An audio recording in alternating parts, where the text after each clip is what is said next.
भूत उत्सव में मृतकों के लिए जलाए गए कागज के पैसों पर पैर रखना वर्जित है और मीना इसी का शिकार हो गई थी। ऐसा लग रहा था कि वह गंभीर संकट में है। चूंकि इस दिन नरक के द्वार खुले होते हैं, इसलिए कागज को लापरवाही से जलाने से बुरी आत्माओं का वास हो सकता है। मीना खुद को बेहद बदकिस्मत समझकर जल्दी से कागज के पैसों को सड़क किनारे आग के कुंड में वापस फेंक दिया। सब कुछ शांत और शांत लग रहा था, लेकिन जाने से पहले मीना ने गालियों की झड़ी लगा दी, जला दो इसे, हम आ रहे हैं। माँ, उसने कभी उम्मीद नहीं की थी कि यह युवती सामान्य से बिल्कुल अलग होगी। देखते ही देखते आधी रात हो गई और काम में व्यस्त होने के कारण उसने भूत उत्सव की इस मनाही का उल्लंघन किया था, रात भर बाहर न रहना। अचानक फोन की घंटी बजी, जिससे मीना चौंक गई। उसने फोन उठाया, यह जानते हुए कि सुरक्षा गार्ड था। वह जल्दी से अपनी प्रेमिका से मिलने गया था और उसने उसे याद दिलाया कि एक्सेस कंट्रोल सिस्टम को लॉक करना याद रखना। जल्दी से फोन काटने के बाद उसने सिस्टम लॉक कर दिया और ओवरटाइम काम पर लौट आया। उसके बैठने से पहले ही एक्सेस कंट्रोल सिस्टम अपने आप फिर से अनलॉक हो गया। उसने आवाज सुनकर इधर उधर देखा, लेकिन कोई अंदर आता नहीं दिखा।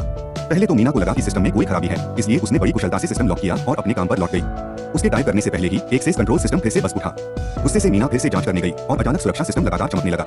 उसने सोचा कि सुरक्षा गार्ड कोई गड़बड़ कर रहा है, इसलिए उसने फोन उठाया और उसे डांटा। वह अपनी गर्लफ्रेंड के साथ पार्क में था और उसने एक्सेस कंट्रोल लॉक ठीक करने की हिम्मत नहीं उठाई। क्या यह कोई भूत था? यह सोचकर कि आज भूतों का उत्सव है और मीना, जिसने एक बार एक ही घूंसे से 8 गायों को मार डाला था, डर के मारे कांप उठी।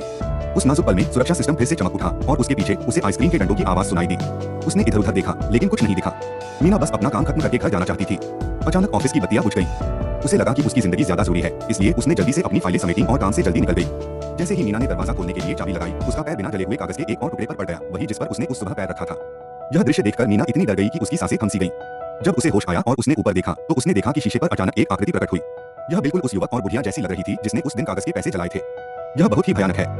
किंवदंती है कि भूत महोत्सव के दिन नरक के द्वार खुले होते हैं और अनगिनत भटकती आत्माएं मानव जगत में विचरण करती हैं। इसलिए मृतकों के लिए जलाए गए कागज के पैसों पर पैर रखने से बचना वर्जित है। इसके अलावा और भी कई वर्जित बातें हैं, जैसे सीटी न बजाना, आधी रात को कपड़े सुखाने के लिए कपड़े सुखाने और मृतक के लिए चढ़ावा चढ़ाना। आपके इलाके में भूत महोत्सव के लिए और कौन कौन सी वर्जित बातें हैं?